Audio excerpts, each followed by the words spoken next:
daughter who says she noticed her father has been losing weight and has recently become lethargic and confused. Based on these findings, the healthcare provider is concerned about undernutrition and orders a complete metabolic panel, or CMP, to evaluate his nutritional status.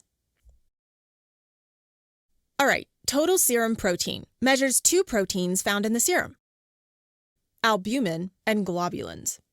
Albumin is produced by the liver and is the body's most abundant protein. It keeps fluids from leaking out into the tissues by helping to maintain oncotic pressure within the intravascular space. Albumin also functions as a transport for lipids, bilirubin, and many other compounds like medications, and provides a protein reserve for creating and repairing tissue. Next, globulins include alpha, beta, and gamma globulins. These proteins also serve as carrier proteins, as well as enzymes, immunoglobulins, and clotting factors.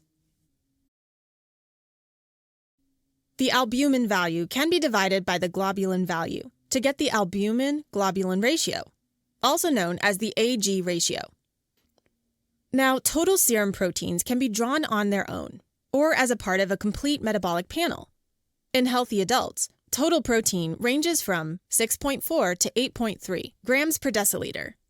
Albumin ranges from 3.1 to 4.3 grams per deciliter. Globulin ranges from 2.6 to 4.1 grams per deciliter. The AG ratio is usually slightly higher than 1.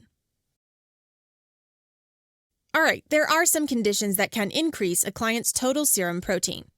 Chronic inflammatory diseases, such as systemic lupus erythematosus and multiple myeloma, can increase the production of some types of protein. Alternatively, if the amount of fluid in the blood decreases, like with dehydration, the blood becomes more concentrated and the protein value can increase. On the other hand, decreased total serum protein can be caused by a long-term decrease in protein intake, like in undernutrition, or decreased absorption of nutrients. Low total serum protein can also be caused by decreased production, like in chronic liver disease, or with increased elimination, like in nephrotic syndrome, or the loss of proteins through burn wounds due to increased vascular permeability. Now, the total serum protein will be measured when there's a history of conditions that can predispose a client to a protein imbalance, or when there are signs or symptoms of an imbalance. All right, let's look at the nursing implications for a client with altered total serum protein. Your goals of care are to assist in addressing the underlying cause and restore normal protein levels. First, collect a sample by venipuncture, using a red or gold top tube, which has a clot activator to separate serum for testing. After obtaining your sample, remember to gently invert the sample 5 times, but avoid shaking the tube, as this will cause hemolysis, or breaking apart of the red blood cells, which can alter the results. Then, if your client has an increased total serum protein, assess for signs of dehydration, such as headache, dry mucous membranes, delayed capillary refill, and dark urine. Administer prescribed IV fluids, and be sure to encourage oral fluid intake.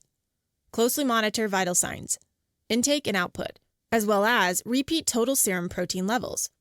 Also, be sure to check other diagnostic test results to determine if the underlying cause is due to chronic inflammation.